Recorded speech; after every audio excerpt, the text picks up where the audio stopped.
lundi de la 3e semaine de Carême. La station se trouve dans l'église Saint-Marc, qui a été construite au IVe siècle, en l'honneur de l'évangéliste, par le saint pape Marc, dont les reliques y sont conservées. Recueillir. Nous te supplions, ô Seigneur, de répandre avec miséricorde ta grâce dans nos cœurs. Que, comme nous nous abstenons de chair, nous pouvons garder nos sens de tous les excès nocifs. Par le Christ notre Seigneur. Amen. Épître. Leçon tirée du livre de 2 Rois 5 2.1-15. En ce temps-là, Naaman, général de l'armée du roi de Syrie, était un grand homme avec son maître, et honorable, car par lui le Seigneur a donné la délivrance à la Syrie, et c'était un homme vaillant et riche, mais un lépreux. Maintenant, il y avait sorti des voleurs de Syrie, et avait emmené captif hors de la terre d'Israël une petite femme de chambre, et elle attendait la femme de Naaman. Et elle dit à sa maîtresse: J'aurais aimé que mon maître soit avec le prophète qui est en Samarie, il l'aurait certainement guéri de la lèpre qu'il a. Alors Naaman entra vers son seigneur, et lui dit, en disant, Ainsi et ainsi dit la fille, qui viennent de la terre d'Israël. Et le roi de Syrie lui dit, Allez, et j'enverrai une lettre au roi d'Israël. Et il partit, et emporta avec lui 10 talents d'argent, et 6 000 pièces d'or, et 10 changements de raiment, et apporta la lettre au roi d'Israël, en ces mots, Quand tu recevras cette lettre, sache que je t'ai envoyé Naaman mon serviteur, afin que tu puisses le guérir de sa lèpre. Et quand le roi d'Israël eut lu la lettre, il loua ses vêtements, et dit, Suis-je Dieu, pour pouvoir tuer et donner la vie, que cet homme m'a envoyé, pour guérir un homme de sa lèpre. Marquez, et voyez comment il cherche des occasions contre moi. Et quand Élisée l'homme de Dieu avait entendu cela, à savoir, que le roi d'Israël avait loué ses vêtements, il lui envoya en disant, Pourquoi as-tu loué tes vêtements? Qu'il vienne à moi et qu'il sache qu'il y a un prophète en Israël.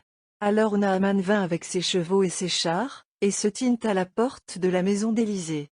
Et Élisée lui envoya un messager, disant, Va, et lave-toi 7 fois dans le Jourdain, et ta chair retrouvera la santé, et tu seras pur.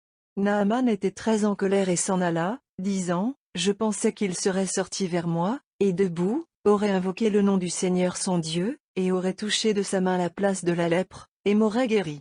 Les Abamas, et les Pharphar, rivières de Damas, ne sont-ils pas meilleurs que toutes les eaux d'Israël, pour que je puisse m'y laver et être nettoyé?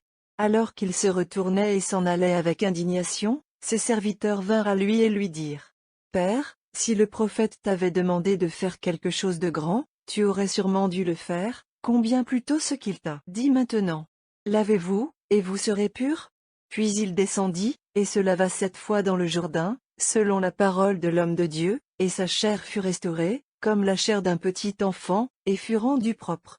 Et retournant à l'homme de Dieu avec tout son train, il vint et se tint devant lui, et dit, En vérité, je sais qu'il n'y a pas d'autre Dieu sur toute la terre, mais seulement en Israël. Hier, l'Église a fait savoir à nos catéchumènes que le jour de leur baptême était proche.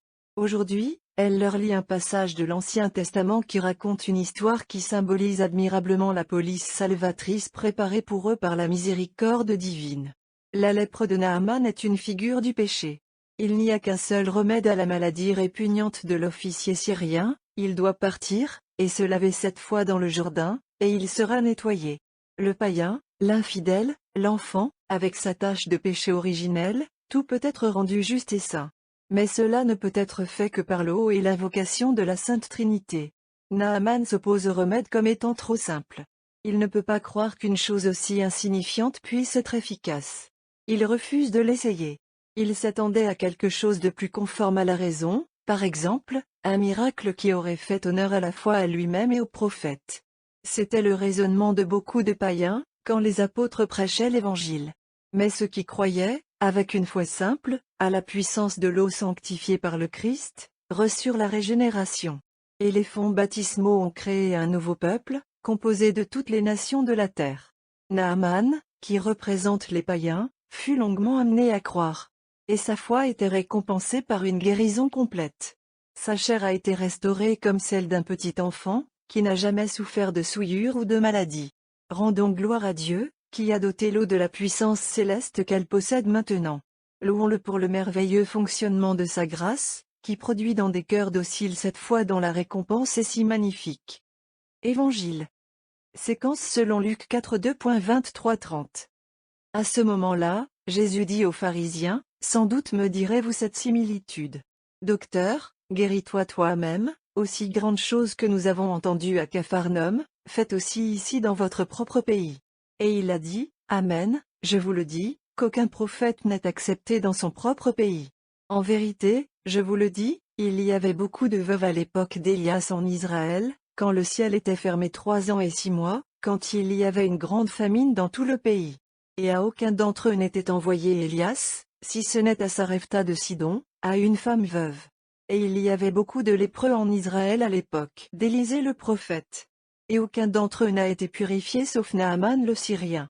Et tous ceux qui, dans la synagogue, entendaient ces choses, étaient remplis de colère, et ils se levèrent et le chassèrent hors de la ville. Et ils l'amenèrent au front de la colline, sur laquelle leur ville fut construite, afin qu'ils puissent le jeter tête baissée. Mais en passant au milieu d'eux, il a suivi son chemin. Là encore, nous trouvons notre Sauveur proclamant le mystère des païens appelés à prendre la place des Juifs incrédules. Et il mentionne Naaman comme exemple de cette substitution miséricordieuse. Il parle aussi, dans le même sens, de la veuve de Sarepta, dont nous avons eu l'histoire il y a quelques jours. Cette terrible résolution de notre Seigneur de transférer sa lumière d'un peuple à un autre irrite les pharisiens de Nazareth contre les Messies. Ils savent que Jésus, qui vient tout juste de commencer sa vie publique, a fait de grands miracles à Capharnaüm. Ils voudraient qu'il honore leur propre petite ville de la même manière, mais Jésus sait qu'ils ne seraient pas convertis. Ces gens de Nazareth connaissent-ils Jésus? Il a vécu parmi eux pendant 18 ans, pendant tout ce temps, il a progressé dans la sagesse, l'âge et la grâce devant Dieu et les hommes.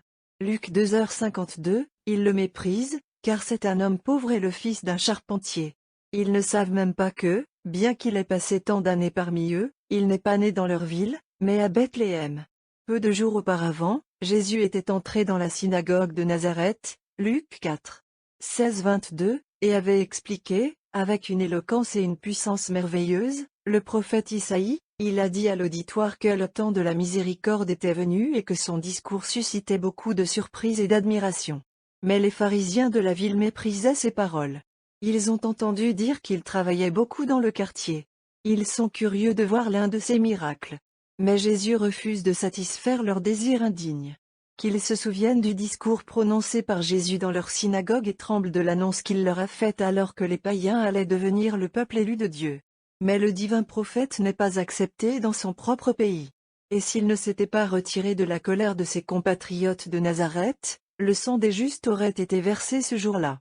Mais il y a un privilège peu enviable qui appartient exclusivement à Jérusalem. Un prophète ne peut pas périr hors de Jérusalem. Luc 13h33. Inclinez-vous la tête devant Dieu. Que ta miséricorde, ô Seigneur, nous aide, afin que, par ta protection, nous soyons délivrés des dangers du péché qui nous entoure, et ainsi amenés au bonheur éternel. Par le Christ notre Seigneur. Amen. Offrons, en ce jour, à Dieu la supplication solennelle suivante, tirée du Missel gothique. Supplication dans Dominica Quadragesimae. Nous te supplions, ô Roi éternel. Ô Dieu saint. Ayez pitié de nous maintenant, car vous avez péché contre vous. Écoutez notre cri, ô Père Dieu très haut. Et accordez-nous heureusement notre demande, écoutez-nous gracieusement, Seigneur. Ayez pitié de nous maintenant. Ô bon Rédempteur. Suppliant, nous te supplions, et de tout notre cœur, nous versons nos larmes devant toi. Nous te cherchons. Soyez propice et montrez-vous à nous. Ayez pitié de nous maintenant. Étends ta main, ô Dieu Tout-Puissant. Et, dans ta bonté supérieure, le pouvoir nous protège pleinement d'en haut. Ayez pitié de nous maintenant. Accorde-nous la fertilité et la paix, ô très saint Rédempteur, éloigne-nous des guerres et délivre-nous de la famine. Ayez pitié de nous maintenant. Accordez le pardon aux morts. Pardonnez-leur ceux qui se sont égarés. Pardonne-nous nos péchés. Purifiez-nous de nos iniquités. Délivre-nous qui sommes ici prostrés devant toi. Ayez pitié de nous maintenant. Voyez nos soupirs. Entends-moi pleurer. Étends ta main. Nous racheter pécheurs. Ayez pitié de nous maintenant. Recevez, Dieu, recevez ceci notre prière pour la réconciliation. Sois apaisé, et reçois la requête de tes suppliants. Et épargnez-nous, ô Dieu très aimant. Nous te supplions, Roi éternel. Ô Dieu saint. Ayez pitié de nous maintenant, car nous avons péché contre vous. égale égale égale égale égale égale égale. Ce texte est tiré de l'Année liturgique, écrit par Dom Prosper Guéranger.